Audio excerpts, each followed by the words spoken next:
El asfalto de la carretera federal era una cinta negra y solitaria que se desenrollaba bajo las llantas de mi vieja camioneta. El motor, un corazón cansado, latía con un ritmo constante que me había acompañado desde que salí de Guadalajara al caer la tarde. Me llamo Arturo y a mis 68 años creía haberlo visto todo. La vida me había enseñado a ser un hombre práctico. Un hombre de campo que confiaba más en el olor de la tierra mojada que en las promesas de los políticos. Pero esa noche el aire mismo parecía cargado de un presagio, una quietud antinatural que erizaba la piel. La advertencia me la había dado don Eladio, el viejo dueño de una gasolinera a las afueras de la ciudad. Un hombre con la piel curtida por el sol y los ojos llenos de historias no contadas. Mientras llenaba el tanque, me miró con una seriedad que helaba la sangre. «Va para el norte, ¿verdad, jefe?», preguntó, su voz rasposa como la lija. Asentí. «No más una cosa. Cuando vaya llegando al kilómetro 108, por ahí de las 3 de la mañana, ni por un demonio se le ocurra parar. Óigame bien, ni porque se le atraviese el mismísimo santo.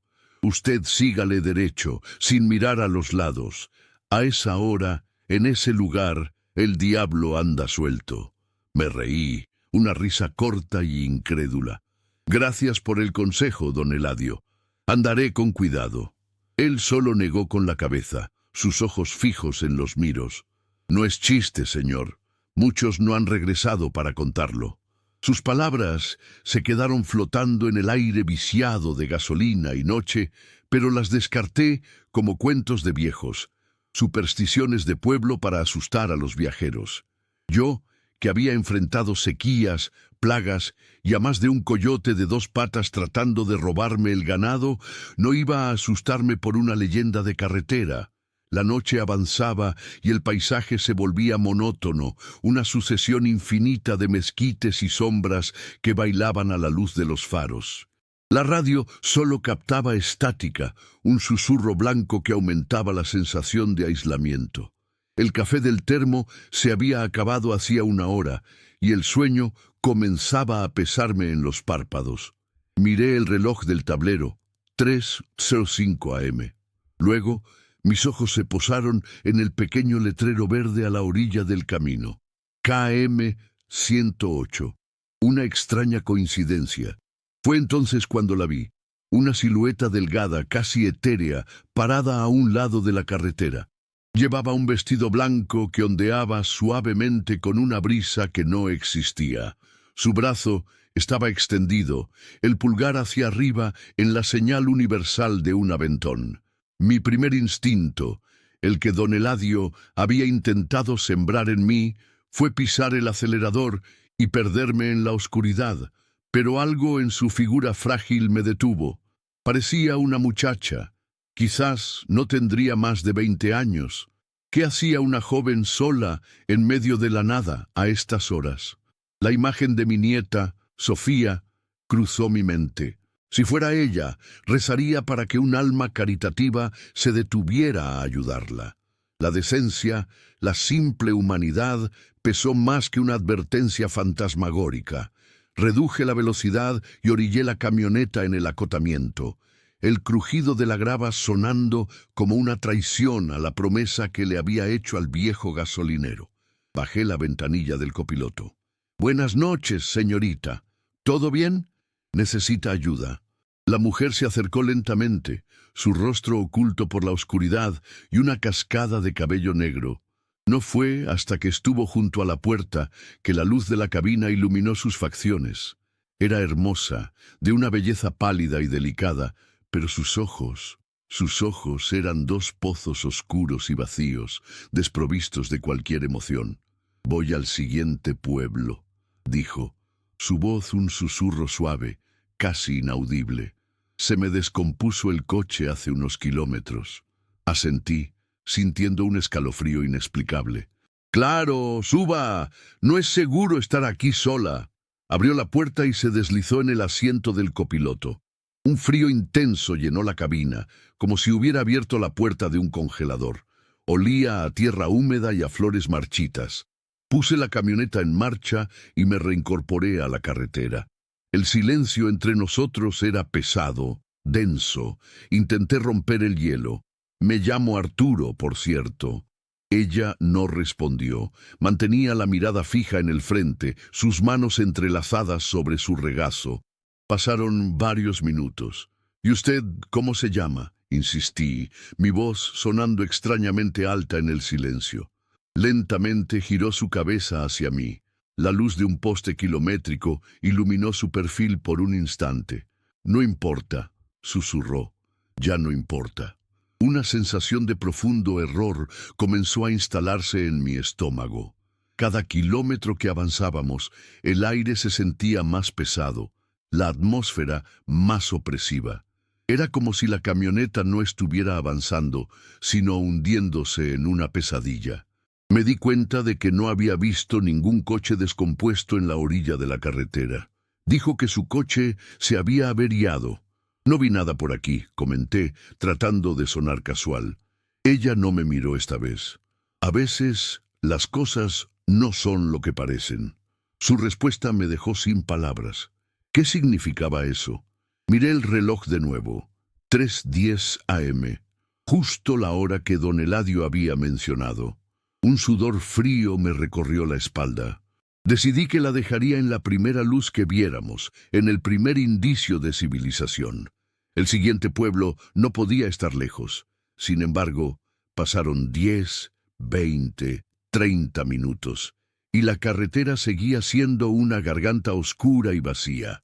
No había luces, no había señales, no había nada más que la noche y el silencio de mi acompañante. La ansiedad se convirtió en un nudo en mi garganta. Empecé a pensar en mi familia, en mi esposa Elena esperándome en casa, en la promesa que le hice de llamarla en cuanto llegara a Monterrey.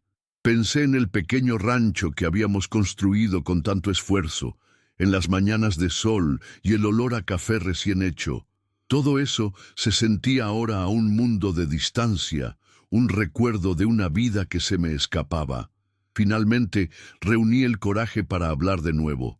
Mire, señorita, creo que es mejor que se baje aquí. No sé qué está pasando, pero esto no está bien. Reduje la velocidad y comencé a orillarme. Fue entonces cuando ella habló de nuevo, su voz ahora con un filo helado que no había escuchado antes. «No puedes». «¿Cómo que no puedo?», pregunté. Mi mano ya en la palanca de velocidades. «No puedes irte», repitió. Su tono era una sentencia. «Tú te detuviste, tú me elegiste, y ahora no me dejarás. No hasta que yo lo diga». Miré hacia ella, y por primera vez vi una sombra de emoción en sus ojos oscuros. Una tristeza tan profunda y antigua que parecía contener todas las penas del mundo. Y detrás de esa tristeza, una determinación inquebrantable. Intenté girar el volante para detenerme por completo, pero mis manos no respondían. Estaban pegadas al volante, rígidas como el acero. Pisé el freno con todas mis fuerzas, pero mi pie se sentía pesado, inútil. El acelerador, en cambio, parecía tener vida propia, manteniéndose presionado, impulsando la vieja camioneta hacia adelante, hacia un destino desconocido en el corazón de la noche. El pánico, puro y visceral, se apoderó de mí. Estaba atrapado. La advertencia de don Eladio no era una superstición. Era una verdad terrible que había ignorado por mi propia decencia o mi propia estupidez.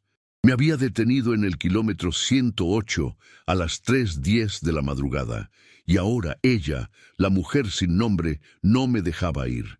El control de la camioneta ya no era mío. Mis manos, aunque seguían sobre el volante de baquelita, se sentían como apéndices extraños. Simples adornos sobre un mecanismo que ahora obedecía a una voluntad ajena. La velocidad se mantenía constante, ni muy rápida ni muy lenta, como si estuviéramos en un desfile fúnebre a través de la nada. La mujer a mi lado permanecía inmóvil, su perfil recortado contra la oscuridad intermitente del exterior. El frío que había traído consigo parecía haberse filtrado en mis huesos. Ya no era solo una sensación, era un estado del ser. Me sentía viejo, más viejo que mis 68 años, como si la vitalidad se me estuviera escapando por cada poro. Mi mente, sin embargo, corría a toda velocidad, tratando de encontrar una explicación lógica, una salida. ¿Era una alucinación producto del cansancio? ¿Un sueño febril? Pero el frío del aire, el olor a tierra y a flores muertas, la textura áspera del asiento bajo mis dedos, todo era demasiado real. Por favor, dije, mi voz un hilo tembloroso. Déjeme ir. Tengo una familia. Mi esposa me espera. Ella giró la cabeza muy lentamente y esta vez la luz del tablero fue suficiente para ver un destello de algo parecido a la curiosidad en sus ojos vacíos. ¿Familia? Repitió la palabra como si fuera un concepto extraño, olvidado. Yo también tenía una familia. Su voz era un eco de un pasado lejano, teñida de una melancolía tan profunda que me dolió físicamente. El silencio volvió a caer, pero ahora estaba cargado con el peso de su declaración. Intenté mover mis pies, mis dedos, cualquier parte de mi cuerpo, pero era inútil. Estaba paralizado, un prisionero en mi propio vehículo. El paisaje exterior comenzó a cambiar, o tal vez era mi percepción la que se alteraba. Los mezquites parecían retorcerse, sus ramas como brazos esqueléticos que intentaban alcanzar la camioneta. La luna, que antes era un faro de plata, ahora parecía un ojo pálido y enfermo que nos observaba desde un cielo sin estrellas. La carretera se extendía interminable, sin curvas, sin desvíos, una línea recta hacia el corazón de la desolación. Empecé a pensar en mi vida, en las decisiones que me habían llevado a este punto. Recordé a mi padre, un hombre duro pero justo, que siempre decía: Arturo, el mundo no es bueno ni malo, simplemente es. Lo que importa es cómo lo navegas. Siempre había intentado navegarlo con honestidad y trabajo, pero ahora sentía que había encallado en una costa desconocida y hostil. La mujer suspiró. Un sonido casi imperceptible, como el roce de hojas secas. Él también conducía una camioneta como esta, dijo, su mirada perdida en el parabrisas. Era fuerte como tú. Creía que podía controlar su destino. ¿Quién? Me atreví a preguntar. Mi esposo, respondió. Se llamaba Javier. Le gustaba la velocidad, la sensación de libertad que le daba la carretera. Decía que el asfalto era la única promesa que siempre se cumplía, que siempre te llevaba a alguna parte. Hizo una pausa, y en la oscuridad pude adivinar el contorno de una lágrima solitaria descendiendo por su mejilla pálida. Una noche discutimos. Fue una tontería, algo sobre dinero. Él quería invertir en un negocio que a mí me parecía arriesgado. Recuerdo que yo llevaba puesto un vestido Chanel que me había regalado en nuestro aniversario, tratando de sentirme a la altura de sus sueños de grandeza. Pero esa noche me sentía pequeña. Le dije que tenía miedo de perder lo poco que teníamos, la casa, la seguridad. Él se rió. Dijo que yo no entendía de negocios, que debía confiar en él. Su voz se quebró. Salió furioso, azotando la puerta. Tomó la camioneta y se fue. Le grité que no corriera, que tuviera cuidado. El silencio que siguió fue más elocuente que cualquier palabra. Supe, con una certeza helada, lo que venía a continuación. Nunca regresó, susurró. Lo encontraron a la mañana siguiente, justo aquí, en el kilómetro 108. El motor de mi camioneta pareció toser en ese momento, como si también sintiera el peso de su tragedia. La historia me envolvió, una red invisible de dolor y pérdida. Ya no era solo mi miedo, ahora también sentía el suyo. ¿Qué pasó?, pregunté, mi voz apenas una exhalación. Dijeron que perdió el control, que iba demasiado rápido, contestó, con un matiz de amargura. Pero yo sé que no fue así. Él conocía esta carretera como la palma de su mano. Alguien lo obligó a salirse del camino, o algo. De repente, la camioneta comenzó a desacelerar. Mis músculos se tensaron, esperando el impacto, el final, pero no. Se detuvo suavemente a un lado de la carretera, junto a una cruz de metal oxidado, adornada con flores de cempasúchil de plástico, descoloridas por el sol y el tiempo. El motor se apagó solo. El silencio fue total, absoluto. «Aquí fue», dijo ella. Se giró para mirarme directamente por primera vez. Sus ojos, antes vacíos, ahora ardían con una intensidad que me paralizó. Cada noche espero a alguien que entienda, alguien que escuche. Todos los demás solo sienten miedo, pasan de largo, aceleran, rezan. Pero tú te detuviste. Viste a una mujer sola y te detuviste, como él lo habría hecho. La lógica me gritaba que abriera la puerta y corriera, pero mi cuerpo seguía sin obedecerme. Y una parte de mí, la parte que había vivido una larga vida y conocido el dolor, no quería huir. Quería entender. «¿Qué quieres de mí?», le pregunté. «Que me ayudes», respondió. «¿Ayudarte a qué? ¿A cruzar? ¿A descansar?» Una sonrisa triste, casi imperceptible, curvó sus labios pálidos. «No, quiero que me ayudes a hacer justicia». El aire dentro de la camioneta se enrareció aún más. La palabra justicia colgaba entre nosotros, pesada y peligrosa. Me di cuenta de que mi problema era mucho más grande de lo que había imaginado. No estaba lidiando con un simple fantasma errante. Estaba atrapado en el eco de una tragedia, en un ciclo de dolor y venganza que se repetía cada noche en este tramo maldito de la carretera. Ella extendió una mano, sus dedos largos y translúcidos, y tocó el tablero de la camioneta. El reloj digital parpadeó y cambió. Ya no marcaba las 3:00 de la madrugada. Ahora mostraba una fecha, 15 de octubre de 1985. «Quiero que veas», susurró. El mundo fuera de la camioneta comenzó a deformarse. Las sombras de los mezquites se alargaron y se retorcieron, fusionándose en una oscuridad impenetrable. Luego, la oscuridad retrocedió para revelar una escena diferente. La misma carretera, pero más nueva, el asfalto más negro. A lo lejos, vi las luces de un vehículo acercándose a gran velocidad. Era una camioneta, una Ford de modelo antiguo, muy parecida a la mía. Mi corazón se encogió. Sabía que estaba a punto de presenciar la muerte de Javier. Y sabía, con una certeza aterradora, que ella no me dejaría ir hasta que su historia encontrara un final. La escena fuera del parabrisas se solidificó, convirtiéndose en una ventana a esa noche de 1985. Era como ver una película vieja y granulada, pero con la inmediatez aterradora de la realidad. La camioneta Ford se acercaba, rugiendo en la soledad de la carretera.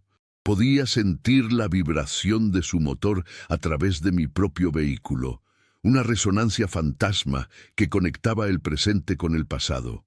A mi lado, la mujer, cuyo nombre aún no sabía, observaba la escena con una quietud sepulcral. Su dolor era una presencia física en la cabina. «Era un buen hombre», dijo, su voz desprovista de la frialdad anterior, ahora solo llena de una pena infinita. Tenía grandes sueños. Quería construirnos una casa en las afueras, con un gran jardín para nuestros hijos. Hijos que nunca llegamos a tener. Sus palabras eran puñales que se clavaban en mi propio corazón de padre y abuelo. Pensé en Elena, en mis hijos, en la risa de mis nietos corriendo por el patio del rancho. La familia es el ancla que nos mantiene firmes en las tormentas de la vida. Perder eso, y de una forma tan brutal, era un destino que no le desearía a nadie. En la visión, otro par de luces apareció de repente detrás de la camioneta de Javier. Eran los faros de un auto más grande, más moderno para la época, un sedán oscuro que se pegó a la defensa trasera de la Ford, acosándola, empujándola a ir más rápido. «Lo venían siguiendo», susurró ella. Javier había conseguido un préstamo importante ese día para su negocio, un préstamo que su socio codiciaba. La palabra socio resonó con veneno. Se llamaba Ricardo, era su compadre, el padrino de nuestra boda. Javier confiaba en él ciegamente. La traición, me dije, es el corte más profundo, el que nunca cicatriza del todo. El sedán oscuro comenzó a golpear la parte trasera de la camioneta. La Ford se tambaleó, luchando por mantenerse en el asfalto. Podía imaginar el pánico de Javier, la adrenalina, la confusión, luchando por su vida contra alguien en quien había confiado. Ricardo le había dicho que se vieran en un restaurante en Polanco para celebrar el préstamo. Quería que Javier llevara el dinero en efectivo, una trampa. La mención de Polanco, un lugar tan asociado con el lujo y el poder, contrastaba brutalmente con la escena polvorienta y mortal de la carretera. Era un recordatorio de que la codicia puede vestirse de seda, pero su corazón es siempre salvaje y primitivo. El final fue rápido y brutal. El sedán dio un último golpe, certero y violento, en la esquina trasera de la camioneta. La Ford giró sobre sí misma, las llantas chirriando en una protesta inútil. Salió disparada de la carretera, dando una voltereta en el aire antes de estrellarse contra un viejo árbol de mezquite. Hubo un destello de luz, un sonido sordo y metálico, y luego el silencio. El sedán oscuro se detuvo a unos metros. Vimos a una figura bajar, correr hacia los restos humeantes de la camioneta, rebuscar algo entre los hierros retorcidos y luego volver a su auto y desaparecer en la noche. Se llevó el dinero y le robó la vida, dijo la mujer, su voz ahora un témpano de hielo. La policía lo caratuló como un accidente. Ricardo usó el dinero para construir un imperio. Se convirtió en un hombre rico y respetado, mientras Javier se quedó aquí, y yo con él. La visión se desvaneció, y la carretera solitaria del presente volvió a materializarse ante mis ojos. El silencio en la cabina era ahora el de una tumba. Había sido testigo de un asesinato. Ya no era un simple viajero perdido. Era un confidente, un portador de una verdad enterrada por décadas. ¿Por qué yo?, logré preguntar. ¿Por qué mostrármelo a mí? Porque tú no huiste, repitió, y porque tienes un corazón que aún sabe lo que es la justicia. Lo sentí en el momento en que tus llantas tocaron el acotamiento. No eres como los demás. Sentí una mezcla de terror y una extraña sensación de responsabilidad. Esta alma en pena no solo quería un oyente, quería un instrumento. ¿Qué es lo que quieres que haga? Ricardo debe ser un hombre viejo ahora, si es que sigue vivo. ¿Qué puedo hacer yo? Él vive, afirmó ella con una certeza escalofriante. Vive en una mansión, rodeado de lujos comprados con la sangre de mi esposo. Celebró su último cumpleaños con un chef privado y políticos influyentes. Pero su alma está podrida, y cada noche su conciencia lo trae de vuelta a este lugar. No físicamente, pero en sus pesadillas. Yo lo veo, lo atormento, pero no es suficiente. Quiero que el mundo sepa la verdad. Quiero que su nombre sea limpiado de la mentira de un accidente y que el de Ricardo sea manchado con la verdad de su crimen. Me sentí abrumado. ¿Cómo podría un viejo ranchero como yo enfrentarse a un hombre rico y poderoso? No tenía pruebas, solo la palabra de un fantasma. Era una locura. No puedo, dije sacudiendo la cabeza. Es imposible. Nadie me creería. No necesitas que te crean, replicó ella.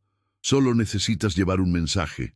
Extendió su mano helada de nuevo, pero esta vez hacia mí. Dudé, pero algo en su mirada, una súplica desesperada que trascendía la muerte, me hizo quedarme quieto. Sus dedos rozaron mi sien. No sentí un toque físico, sino una oleada de información, de imágenes, de nombres. Vi el rostro de Ricardo más viejo, con la piel flácida y los ojos llenos de un miedo perpetuo.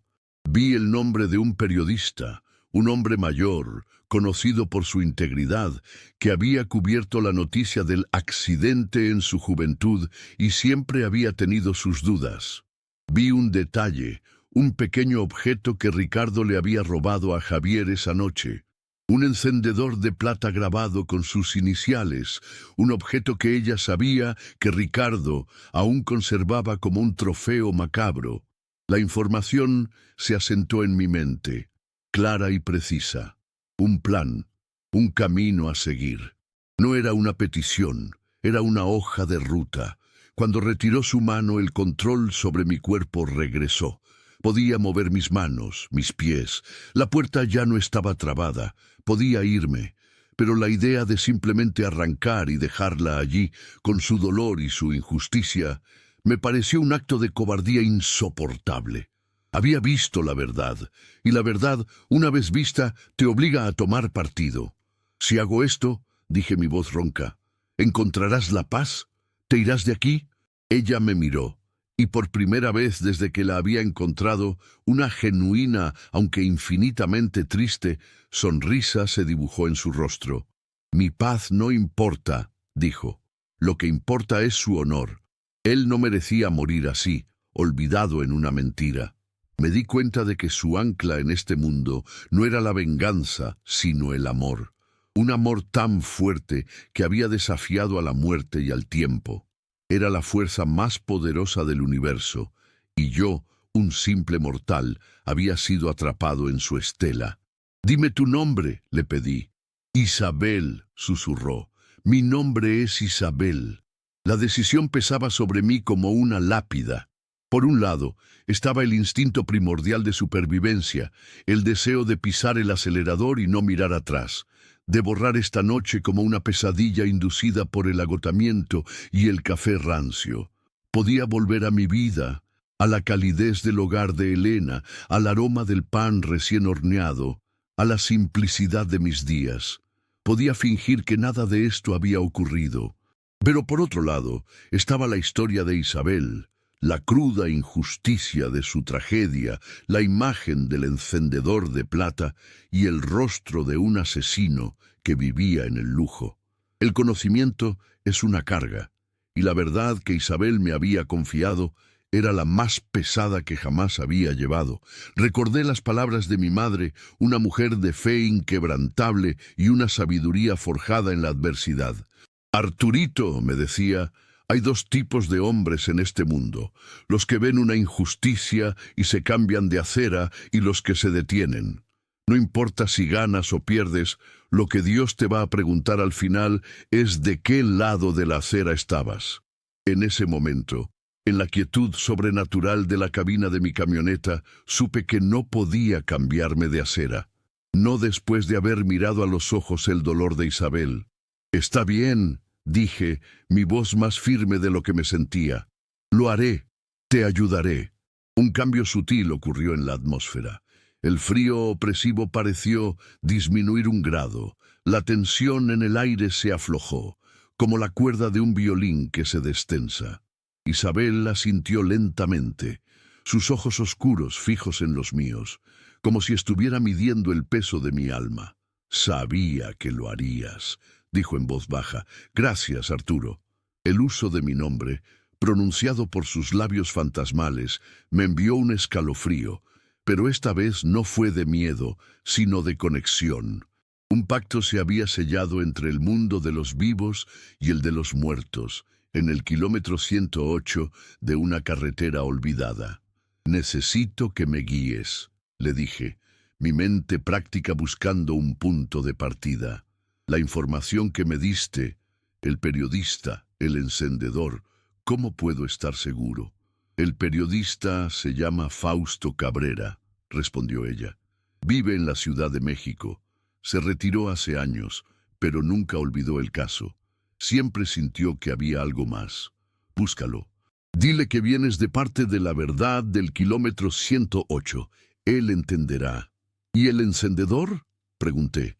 Ricardo, en su arrogancia, lo guarda en el cajón superior de su escritorio en su estudio. Lo saca a veces, en las noches de tormenta, cuando los fantasmas del pasado lo visitan. Es su amuleto y su maldición. Sus iniciales, JBR, están grabadas en él. La especificidad de los detalles me dio una extraña confianza. Esto no era un delirio, era un plan. Un plan peligroso y descabellado, pero un plan al fin y al cabo. Puse en marcha el motor de la camioneta. El sonido familiar me devolvió un poco de normalidad, un ancla en la realidad tangible. Mi destino era Monterrey, le dije, más para mí mismo que para ella. Tendré que desviarme, Ciudad de México es un monstruo. El destino, a veces, nos pone en el camino correcto, incluso cuando tomamos el equivocado, replicó Isabel, con una sabiduría que parecía venir de más allá de sus aparentes 20 años. Miré la cruz oxidada a un lado del camino, el lugar donde la vida de Javier había terminado y la vigilia de Isabel había comenzado. Sentí una profunda compasión por ellos, dos almas rotas por la codicia de un hombre. La idea de la riqueza de Ricardo me repugnó. Pensé en mi propio dinero, los ahorros de toda una vida guardados en el banco, producto del sudor y del esfuerzo, no de la sangre y la traición. Nunca habíamos sido ricos, Elena y yo, pero éramos honorables. Nuestro mayor lujo era la paz de conciencia, poder dormir por las noches sin deudas con el diablo. Ricardo, con su mansión y su chef privado, probablemente no había dormido una noche tranquila en 40 años. Su riqueza era su cárcel. Reincorporé la camioneta a la carretera.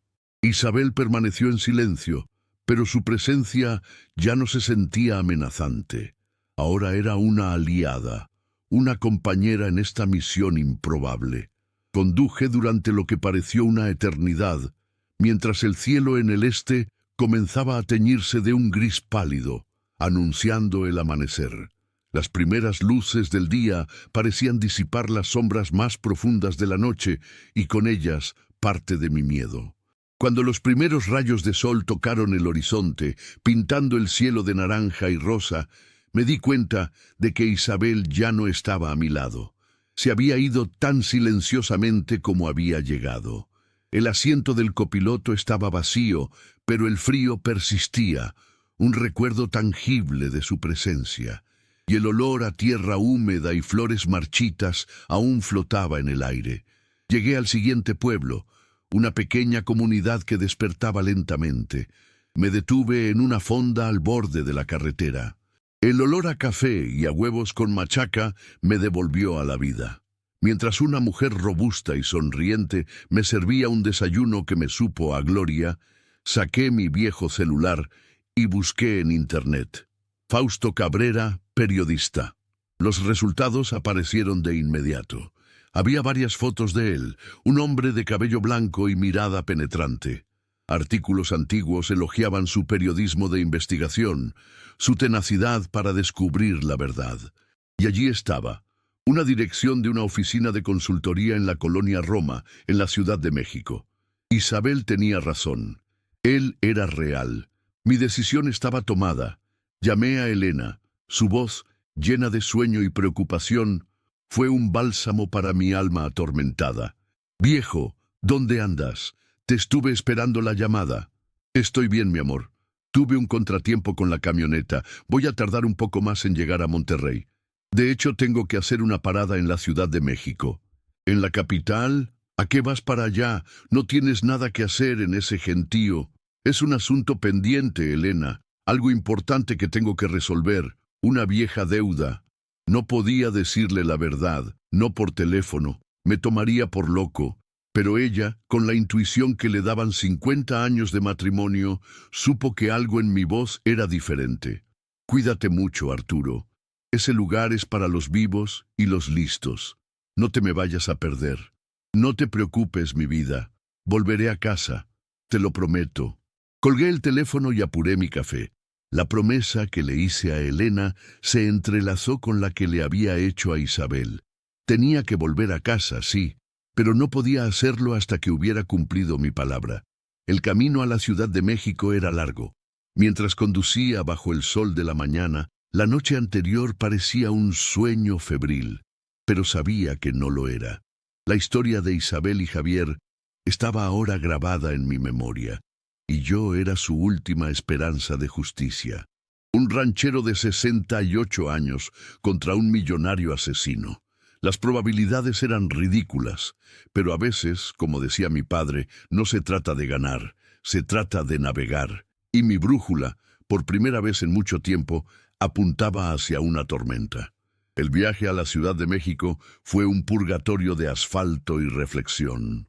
Cada kilómetro que me alejaba del kilómetro 108, la experiencia de la noche anterior se sentía más surrealista, más como el argumento de una película de terror que como un evento de mi propia vida. Sin embargo, la claridad de la información que Isabel había implantado en mi mente era innegable. El nombre de Fausto Cabrera, la imagen del encendedor de plata, el rostro de Ricardo, todo estaba allí, tan vívido como el recuerdo del rostro de mi esposa.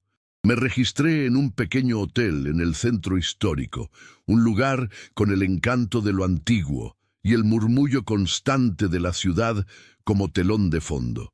Necesitaba un lugar para pensar, para armar un plan coherente. Sentado en la cama de la habitación, con el ruido del tráfico filtrándose por la ventana, me sentí como un pez fuera del agua.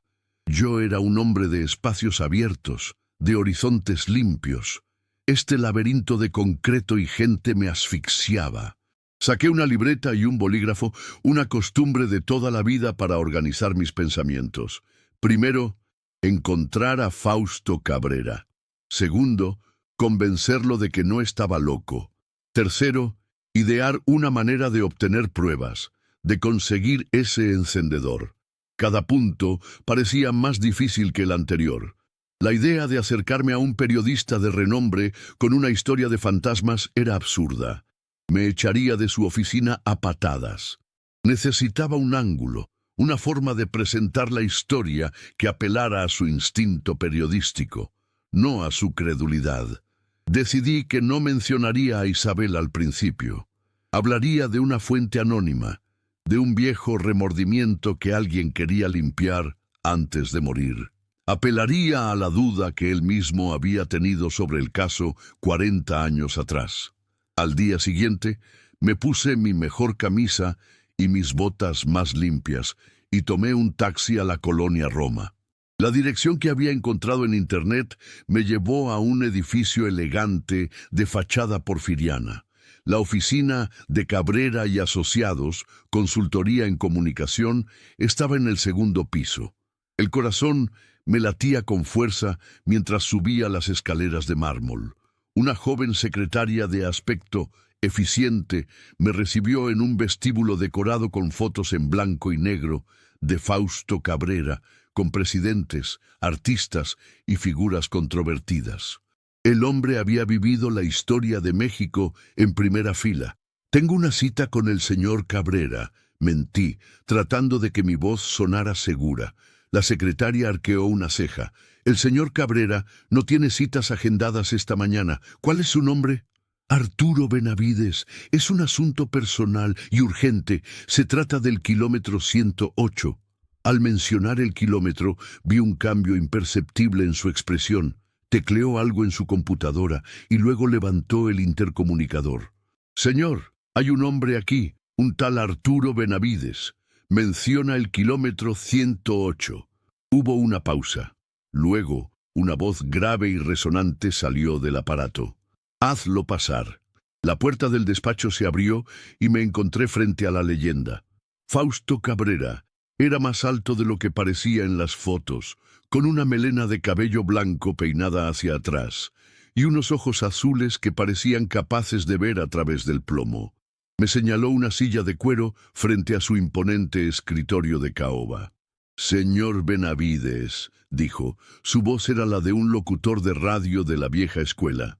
Tiene usted 5 minutos para explicar qué asunto de hace 40 años es tan urgente como para interrumpir mi mañana. Tomé una respiración profunda. Señor Cabrera, sé que usted cubrió el accidente de Javier Valdés Rionda en 1985, y sé que siempre pensó que había algo que no encajaba. Sus ojos se entrecerraron. ¿Y usted cómo sabe eso? Tengo información, continué, eligiendo mis palabras que confirma sus sospechas. La muerte de Javier Valdés no fue un accidente, fue un asesinato. Fausto se reclinó en su silla, sus dedos formando un templo bajo su barbilla. No dijo nada, simplemente me observó, evaluándome. El silencio era una prueba. El responsable fue su socio, Ricardo Avelar. Solté el nombre como si fuera una piedra. Lo sacó de la carretera para robarle el dinero de un préstamo que acababan de conseguir. Y la prueba que lo conecta todo, es un encendedor de plata con las iniciales JVR que Avelar le robó del cuerpo esa noche y que aún conserva. Fausto Cabrera permaneció en silencio por lo que pareció una eternidad. Yo ya me preparaba para que llamara a seguridad. En cambio, se levantó, caminó hacia un gran archivador metálico en una esquina de la oficina, uno que parecía fuera de lugar entre los muebles finos, y sacó una carpeta vieja y amarillenta. La dejó sobre el escritorio. El título, escrito a mano, decía: Caso Valdés Rionda, sin resolver. Durante años este caso me ha perseguido, dijo, abriendo la carpeta. Hablé con la policía, con los peritos. La historia oficial tenía agujeros, la trayectoria del impacto, la ausencia de marcas de frenado. Pero Avelar tenía coartada. Y dinero, mucho dinero. Con el tiempo se convirtió en intocable. El caso se enfrió y yo seguí adelante, pero nunca lo olvidé. Me miró fijamente. Ahora, dígame la verdad, señor Benavides. ¿De dónde sacó esa información? ¿Quién es usted? Era el momento de la verdad. Podía seguir con la mentira de la fuente anónima o podía arriesgarlo todo. Recordé la mirada de Isabel, su desesperada necesidad de justicia. La verdad es que me lo contó su esposa, dije en voz baja. ¿Su esposa? ¿Isabel? Ella murió de pena un año después del accidente. La encontré yo mismo para una entrevista. Era una mujer rota. No murió del todo, señor Cabrera, afirmé. Su espíritu sigue allí, en el kilómetro 108, esperando justicia. Y ella fue quien me detuvo, ella fue quien me contó todo. Esperé la risa, el desdén. En cambio, Fausto Cabrera se sentó de nuevo, su rostro una máscara de asombro y una extraña, casi renuente aceptación. ¿Un fantasma? Dijo, más para sí mismo que para mí. He cubierto guerras, he entrevistado a asesinos en serie y a santos, he visto lo mejor y lo peor de la humanidad. Y ahora me viene usted a hablar de fantasmas. Se frotó la cara con las manos.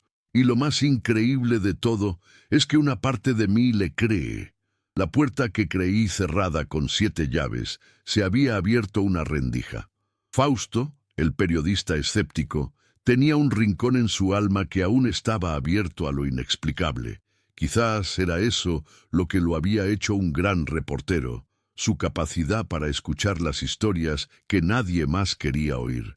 Ricardo Avelar da una gala benéfica en su mansión en 2 semanas, dijo Fausto, su tono cambiando de incrédulo a conspirador.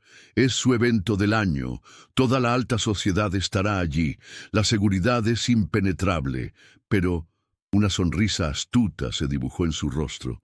Yo estoy invitado.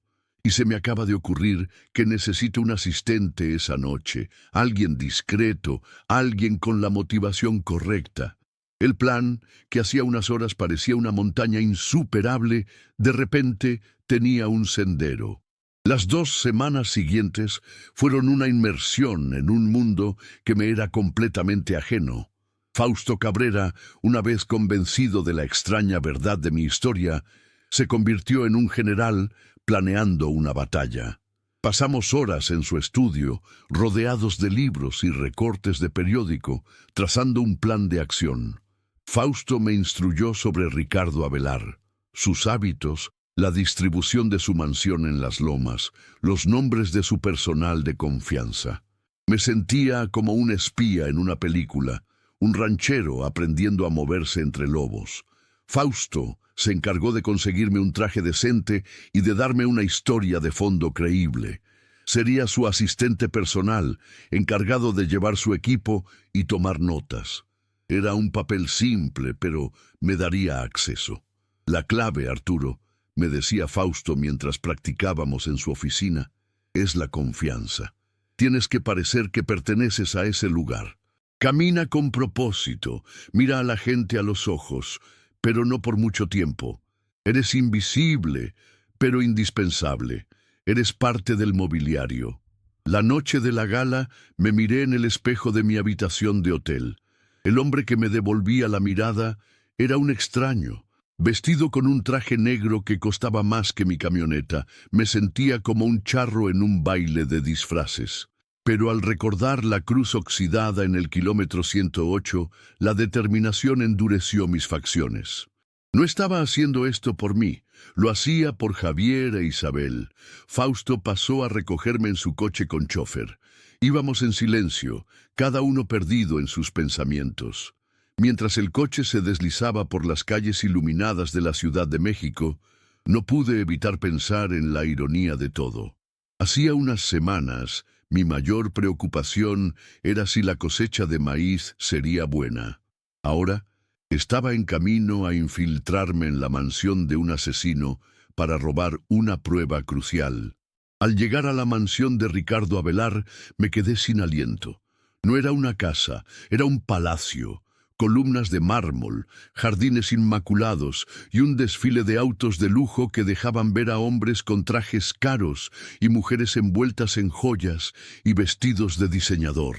Vi a una mujer bajar de un BMW último modelo, su bolso Gucci brillando bajo las luces. El nivel de opulencia era obsceno. Era una riqueza construida sobre un cadáver. Pasamos la seguridad sin problemas. El nombre de Fausto Cabrera abría todas las puertas. Una vez dentro, el asalto a los sentidos fue abrumador. Música de violines, el tintineo de copas de champán, el murmullo de conversaciones superficiales. Fausto me guió a través de la multitud con la facilidad de un pez en el agua, saludando a políticos y empresarios con una sonrisa que no llegaba a sus ojos. Mi trabajo era mantenerme un paso detrás de él, observando, esperando mi oportunidad. Finalmente, lo vimos. Ricardo Avelar, de pie en el centro de un círculo de admiradores. Era un hombre de casi 80 años, pero se mantenía erguido. Su cabello era blanco y escaso, pero sus ojos eran pequeños y astutos, como los de un ave de rapiña. Se reía de algo que un senador le contaba, sosteniendo una copa de whisky en una mano. Era la imagen del éxito. Pero yo había visto la verdad detrás de esa fachada.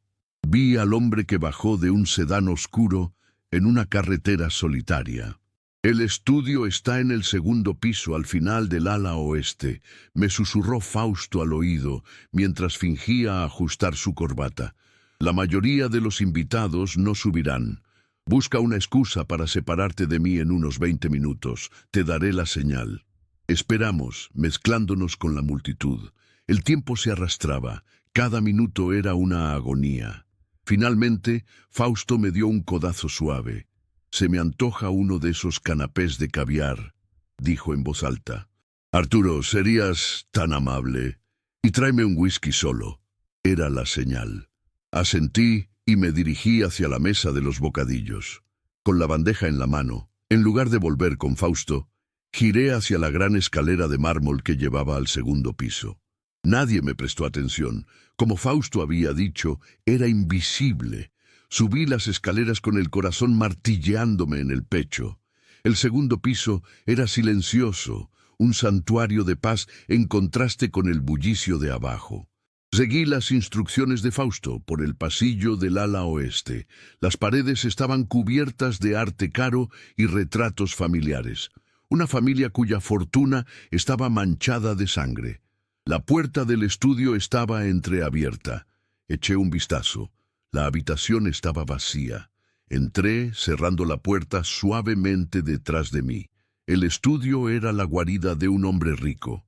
Un enorme escritorio de madera oscura dominaba la habitación. Detrás de él, un ventanal ofrecía una vista espectacular de la ciudad iluminada. Me acerqué al escritorio. Mis manos temblaban. Abrí el cajón superior. Estaba lleno de plumas finas, clips de oro y otros artículos de escritorio de lujo. Rebusqué con cuidado, tratando de no hacer ruido, y entonces mis dedos tocaron algo frío y metálico. Lo saqué. Era un encendedor de plata, oscurecido por el tiempo. Lo giré en mis manos, y allí estaban, grabadas en una caligrafía elegante. JVR. Era real. Isabel no había mentido. En ese momento escuché pasos en el pasillo. El pánico me inundó. Metí el encendedor en el bolsillo de mi pantalón y miré a mi alrededor buscando una salida, una escapatoria. La puerta se abrió y allí estaba él, Ricardo Avelar. Nos quedamos mirando el uno al otro por un segundo que duró una vida. Sus ojos astutos se entrecerraron, primero con confusión, luego con sospecha. «¿Quién es usted?», preguntó. Su voz era un gruñido. «¿Qué hace en mi estudio?». Mi mente se quedó en blanco. No había planeado esto. Se suponía que tenía que entrar y salir sin ser visto. Yo me perdí, balbuceé, la excusa más patética que se me ocurrió. Buscaba el baño. Él no lo creyó. Su mirada se desvió hacia el cajón abierto del escritorio y luego volvió a mis ojos. Y en ese instante vi un destello de reconocimiento, de pánico. No me reconoció a mí, por supuesto, pero reconoció la situación, una intrusión, un secreto amenazado. «¿Qué has tocado?», siseó dando un paso hacia mí. Di un paso atrás, chocando contra el ventanal. Estaba atrapado. La noche que había comenzado con una promesa de justicia estaba a punto de terminar en un desastre. La tensión en el estudio de Ricardo Avelar era tan espesa que se podía cortar con un cuchillo. Sus ojos pequeños y penetrantes estaban fijos en mí, analizando cada fibra de mi ser. El hombre que había construido un imperio sobre la base de una mentira y un asesinato no había perdido su instinto depredador. Sabía, con una certeza animal, que yo no era un simple invitado perdido. Le pregunté qué hace aquí, repitió, su voz baja y amenazante, dando otro paso cauteloso hacia mí. Detrás de la fachada de anciano venerable vi al asesino de la carretera, al hombre que había robado no solo el dinero, sino el futuro de Javier e Isabel. El miedo que había sentido se evaporó, reemplazado por una oleada de ira justa. Ya no era Arturo Benavides, el ranchero asustado. Era el mensajero de una deuda de sangre que llevaba 40 años sin pagarse. «Estoy aquí por Javier Valdés», dije, mi voz sonando firme y clara en el silencio de la habitación. El nombre lo golpeó como un puñetazo físico. Ricardo retrocedió un paso, su rostro perdiendo el color.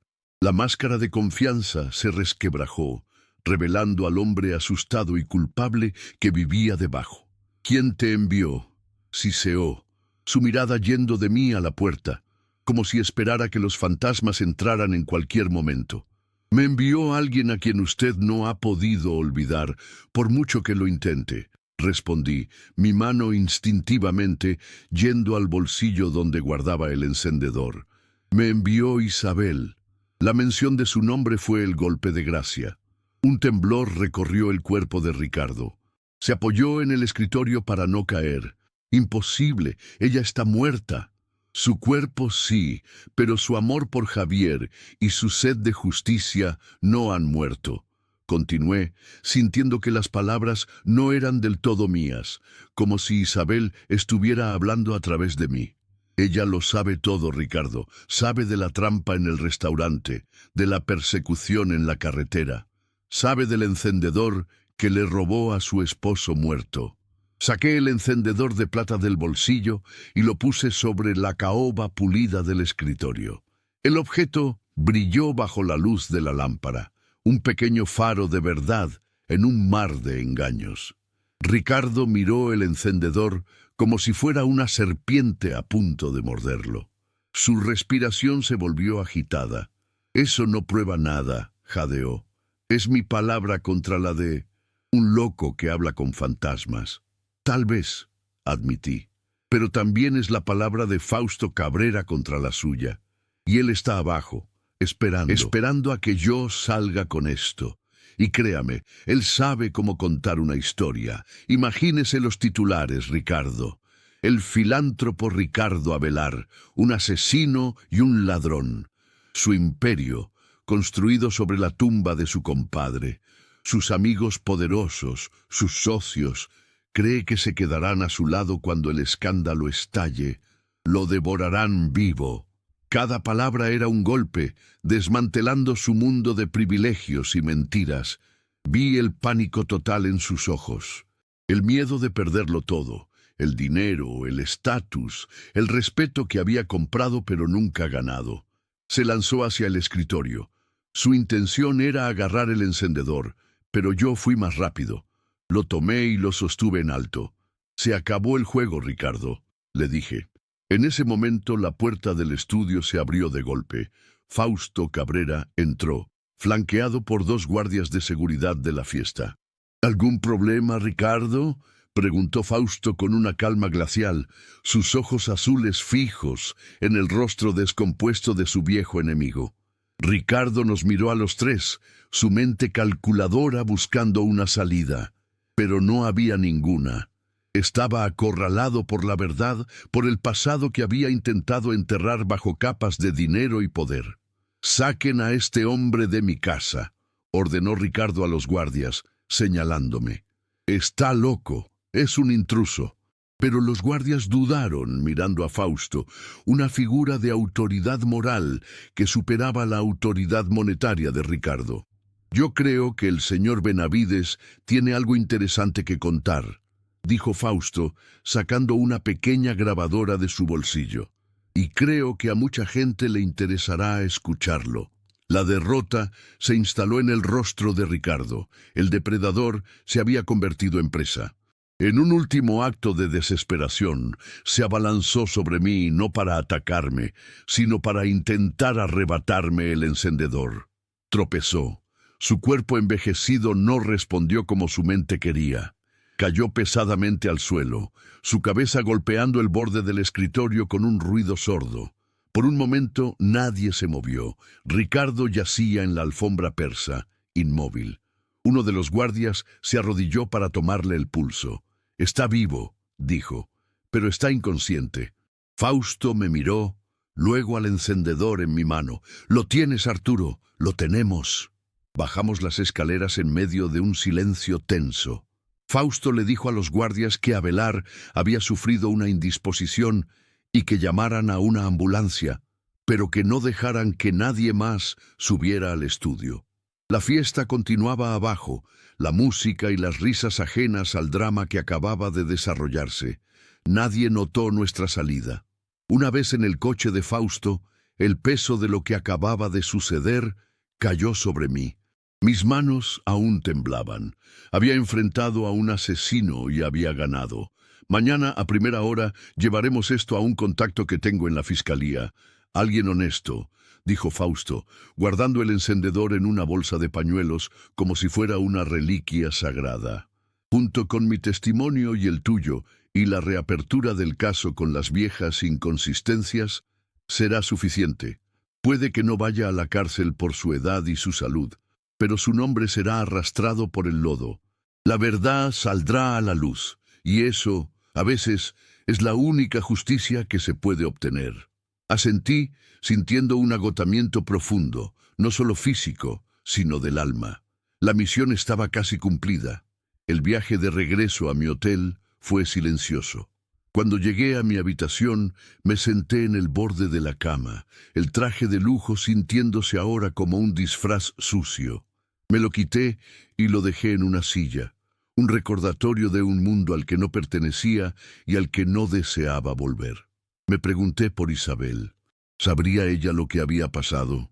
¿Sentiría que la justicia, finalmente, se había puesto en marcha? Esperaba que sí. Esperaba que su alma inquieta pudiera, por fin, encontrar algo de paz. El camino de regreso a casa sería largo, pero ahora conducía con un propósito diferente.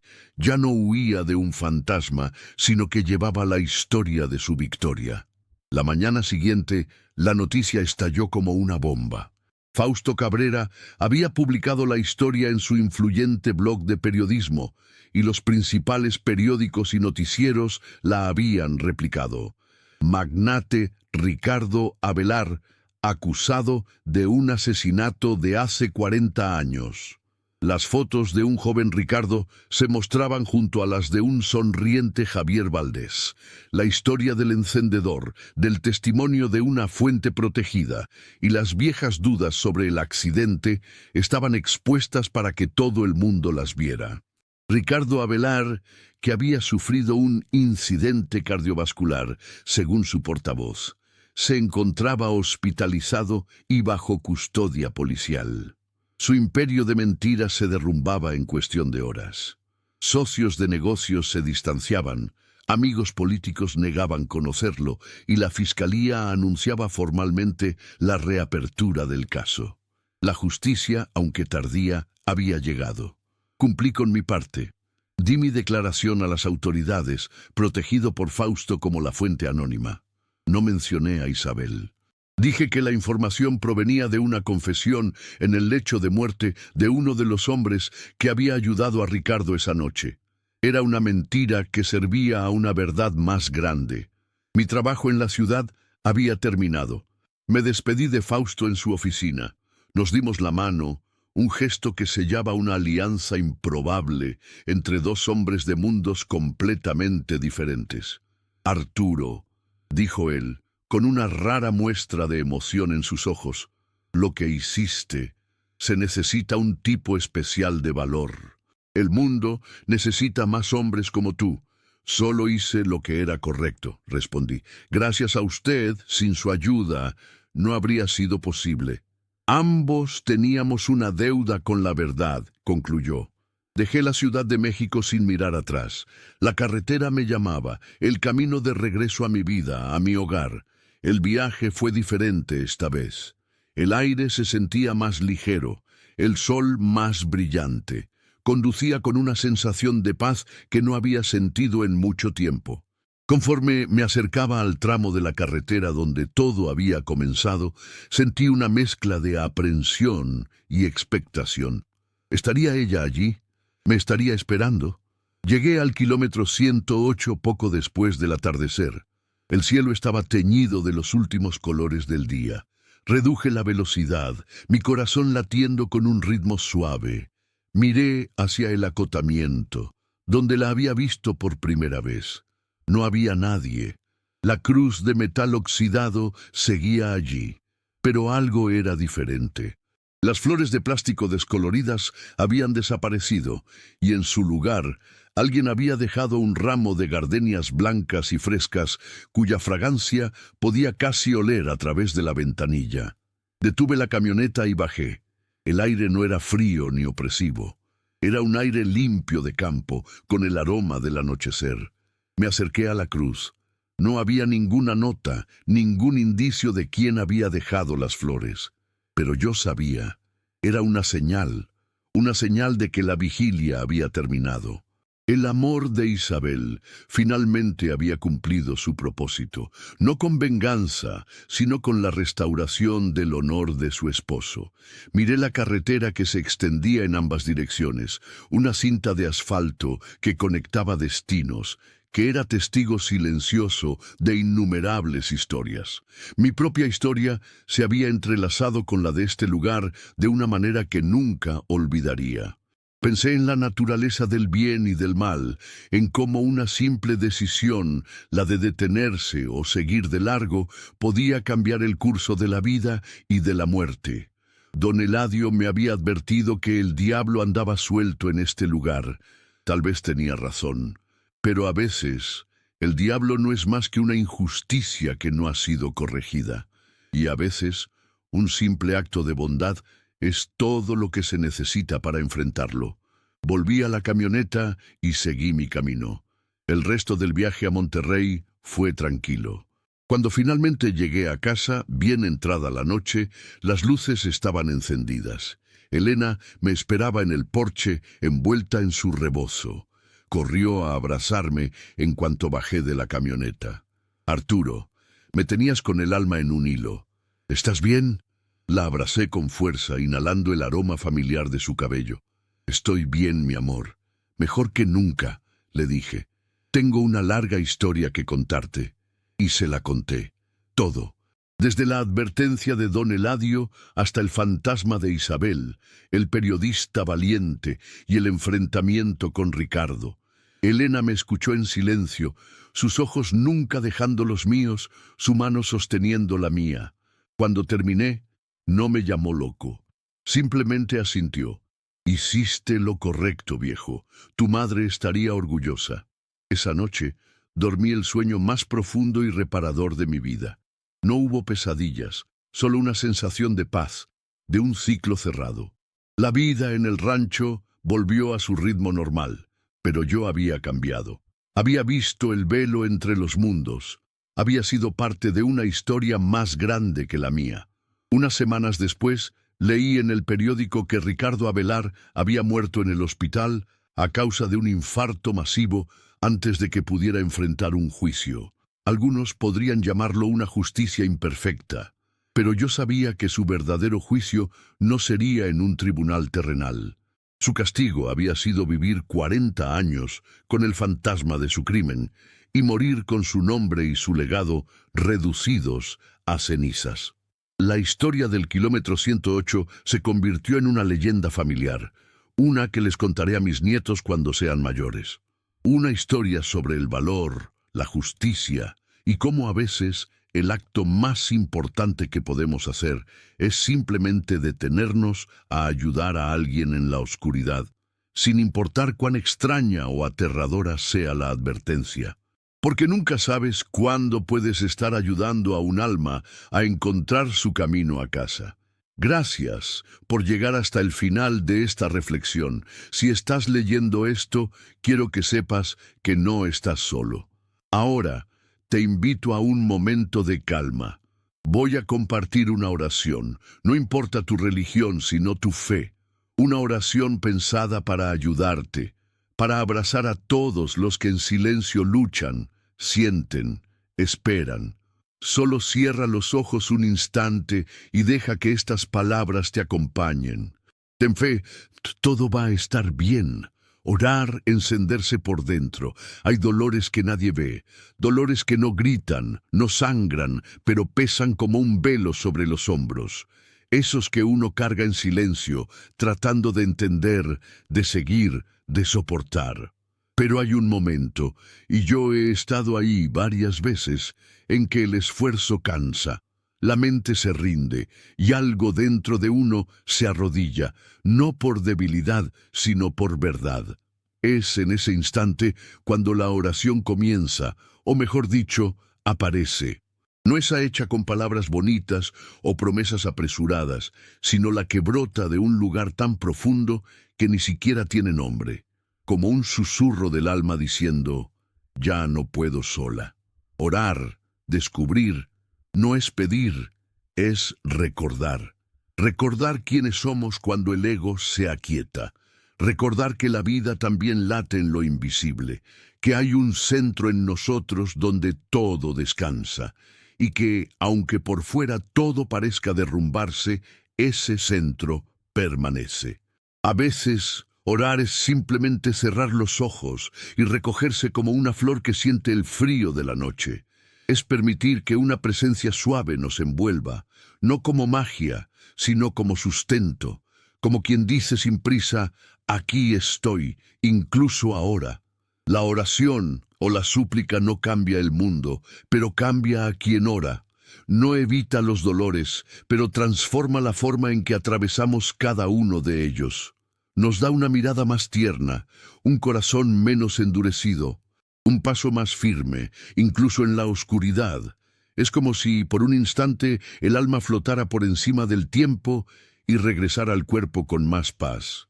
No una paz ruidosa, sino esa que solo quien ha pasado por el caos puede reconocer. Orar es afinar la escucha. La mente se calla y la intuición despierta. Las respuestas no siempre vienen en palabras. A veces son solo percepciones, toques sutiles, un calor en el pecho. La oración ilumina lo que estaba turbio, deshace nudos que ni sabíamos que teníamos. Y lo más bonito es que no tiene que ser complicado. Orar es hablar con Dios, con el universo, con esa inteligencia amorosa que nos habita y nos envuelve, incluso cuando lo olvidamos. Y no tiene que sonar bonito. No necesitas saber rezar. No necesitas entender nada sobre la fe. Puede ser un desahogo en la ducha, una lágrima en la almohada, una frase susurrada antes de dormir. Cuídame. Puede ser incluso el silencio, cuando el dolor es tan profundo que no salen palabras. Dios entiende todo eso. El universo escucha lo que el corazón no sabe decir. No hay una forma correcta, hay presencia. Y cada vez que nos permitimos ese encuentro, aunque sea sin ritual, aunque sea sin certeza, es oración. Es tan simple, tan al alcance. Orar es solo recordar que no estamos solos. Y entonces un día, sin darnos cuenta, nos volvemos oración. La forma de caminar, de tocar, de callar, todo empieza a vibrar distinto. Ni siquiera hace falta decir nada. Solo estar ahí ya es oración viva. Y hasta en los días en que no logramos orar, y sí, hay días así, el alma sigue orando por nosotros. El espíritu no olvida de dónde viene. Al final, orar es eso, encenderse por dentro y dejar que esa luz nos guíe, incluso cuando no sabemos el camino. Si esta historia te ha conmovido o te ha hecho reflexionar, déjame un comentario abajo. Me encantaría leerte y saber qué piensas. No olvides seguir nuestro canal para más historias como esta. ¿Tienes alguna sugerencia para un próximo relato? ¿Hay algún tema que te gustaría que exploráramos? Tu opinión es muy importante para nosotros. Cuéntame también desde qué ciudad o país nos estás leyendo. Me llena de alegría saber hasta dónde llegan nuestras historias. Como una forma de agradecer tu apoyo y de ayudar un poquito en el día a día, he dejado un par de recetas de tés relajantes y unos dulces sin azúcar en el primer comentario fijado. Son pequeñas cosas, pero hechas con mucho cariño. Que Dios